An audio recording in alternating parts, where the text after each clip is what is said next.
Hola a todos. Hoy en Todo el Conocimiento vamos a continuar el vídeo que hice acerca de la historia de la corona de Castilla y la tecnología de todos sus reyes, que te dejo aquí por si todavía no lo has visto, y en donde vamos a ver una breve biografía de los reyes de la dinastía Jimena y la dinastía Borgoña, pero hasta las Navas de Tolosa, viendo el resto en otros vídeos. Recuerda darle al like y suscribirte y comencemos. Quitando la cronología de reyes, el vídeo anterior lo terminamos cuando Fernando I el Magno separó el reino de León en su testamento dejando a su hijo mayor Sancho el condado de Castilla y otras tierras, pero todo ello bajo un reino, creándose así el reino de Castilla, siendo Sancho su primer rey, conocido como Sancho II de la dinastía Jimena, al que no sentó nada bien eso de dividir el reino con sus hermanos García y Alfonso. Y con esta situación comenzamos nuestra historia. Vamos a ello. Finalmente, Fernando I el Magno, rey de León, murió el 27 de diciembre del 1065 y sus restos actualmente reposan en la Basílica de San Isidoro de León, en un gran panteón real, junto a otros muchos reyes de León. Y 2 años después lo hizo Sancha, que yace también en el mismo panteón junto a su esposo.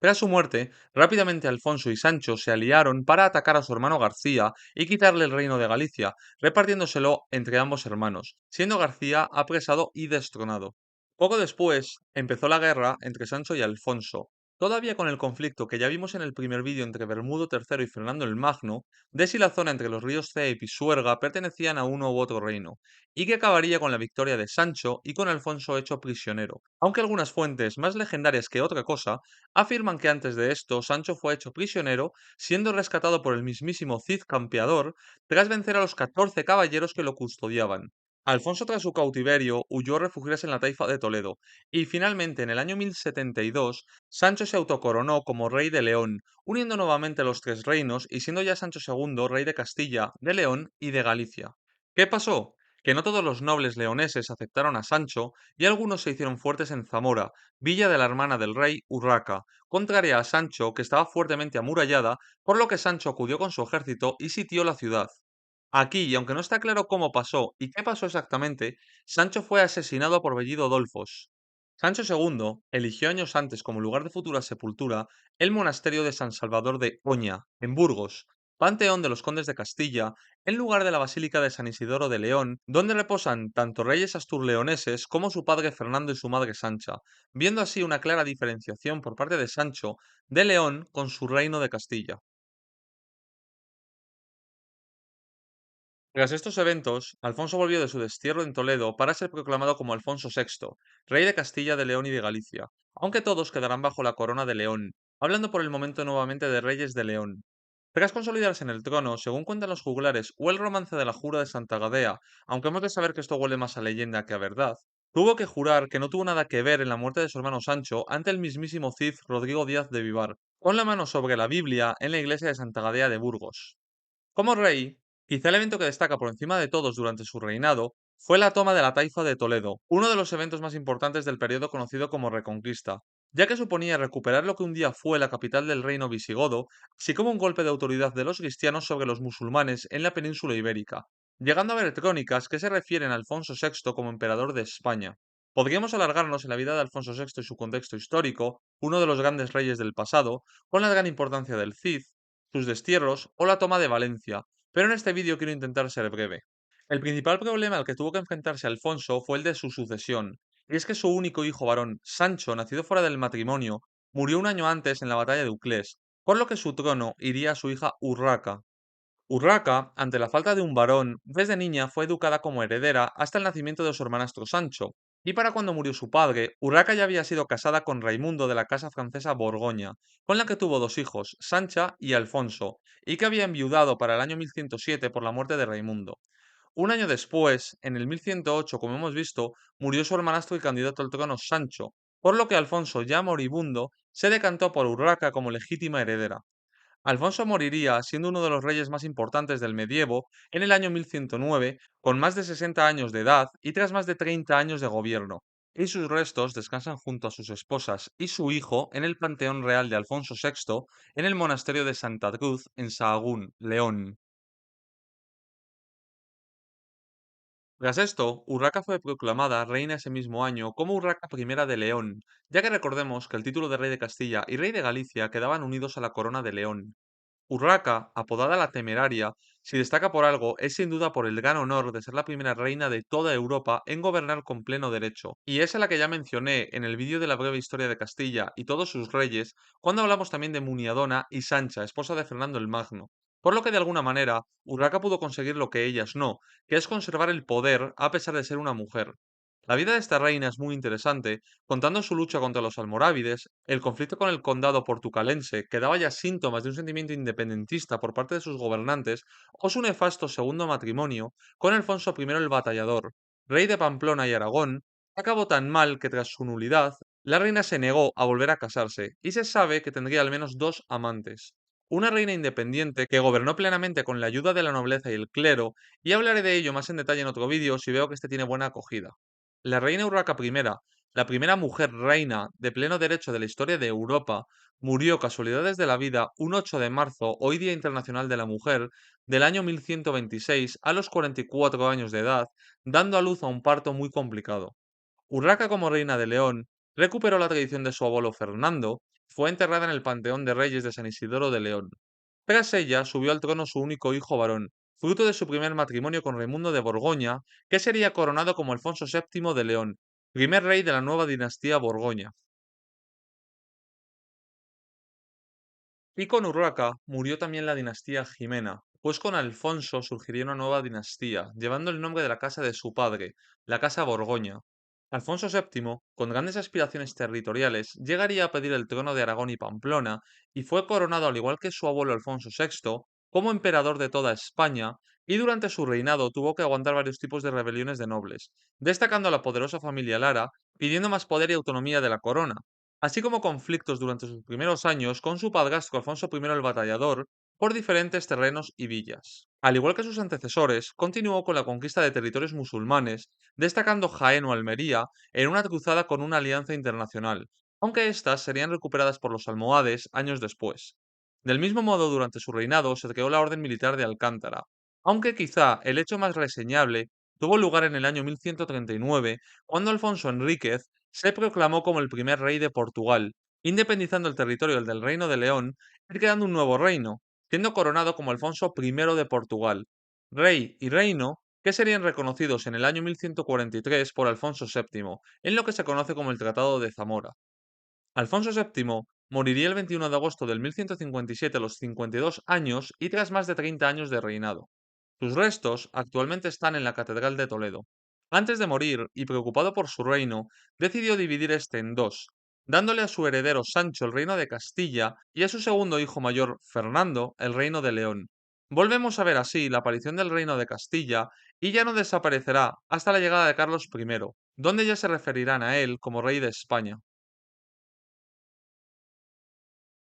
Fernando sería coronado como Fernando II de León y Sancho sería coronado como Sancho III de Castilla. A diferencia de Alfonso, Sancho y García, hijos de Fernando el Magno, que nada más morir su padre guerrearon, Fernando II y Sancho III, para no repetir esa historia y derramar sangre en suelo hispano, acordaron una paz a través del Tratado de Sahagún, donde ambos prometieron darse ayuda mutua y, en caso de morir alguno sin descendencia, su reino iría para el otro, además de repartirse entre ambos los territorios musulmanes conquistados. No obstante, este acuerdo duraría apenas unos meses, pues en agosto de 1158, tan solo un año después de ser proclamado rey, Sancho murió con tan solo 24 o 25 años. De su breve reinado podríamos destacar la defensa de Calatrava, creando para ello una de las grandes órdenes militares, la Orden de Calatrava. Los restos de Sancho III yacen, al igual que su padre, en la Catedral de Toledo.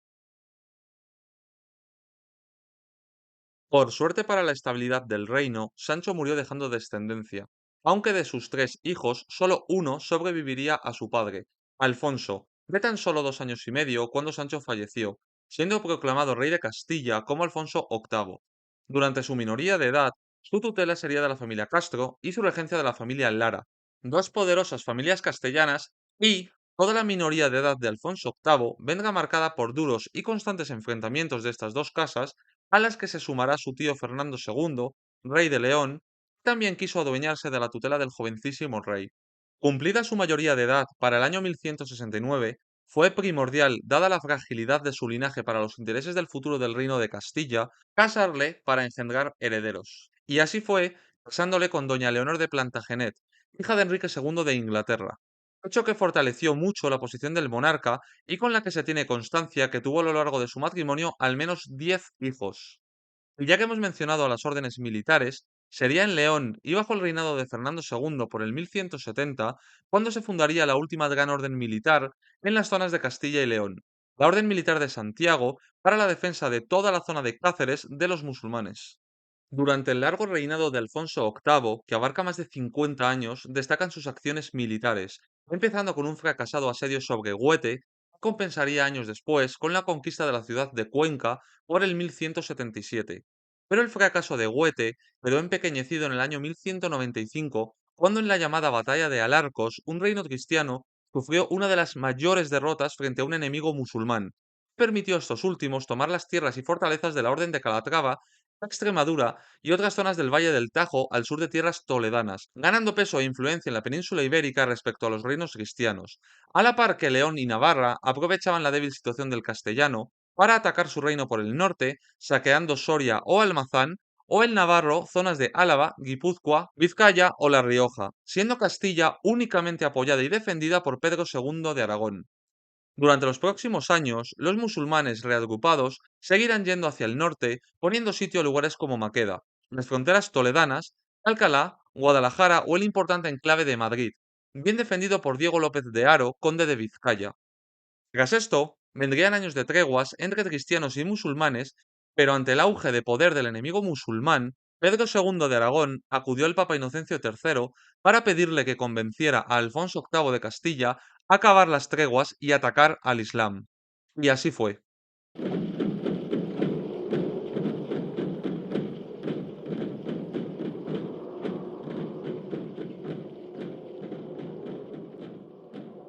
Las treguas acabaron, el Papa Inocencio llamó a los cristianos hacia la cruzada, y los vientos de guerra y de una grandísima batalla que marcaría el devenir de la historia empezaron a resoplar con fuerza. Por el sur, el califa al-Nasir, conocido como Miramamolín, oyó esa llamada de cruzada, llamó a la guerra santa y desde Marrakech concentró un grandísimo ejército que cruzó el mar, concentrando el mayor ejército jamás visto hasta entonces en la península ibérica. Por el norte, dejaron temporalmente apartadas sus rivalidades y unieron fuerzas Alfonso VIII de Castilla, Pedro II de Aragón y Sancho VII de Navarra, apodado el Fuerte, que junto a las órdenes militares de Santiago o Calatrava, soldados templarios o voluntarios portugueses, franceses o leoneses, formaron una gran coalición cristiana. Todos, como vemos, menos el reino de Portugal y el de León, que sí enviaron voluntarios a la cruzada, pero no fueron directamente por importantes problemas tanto internos como con Castilla.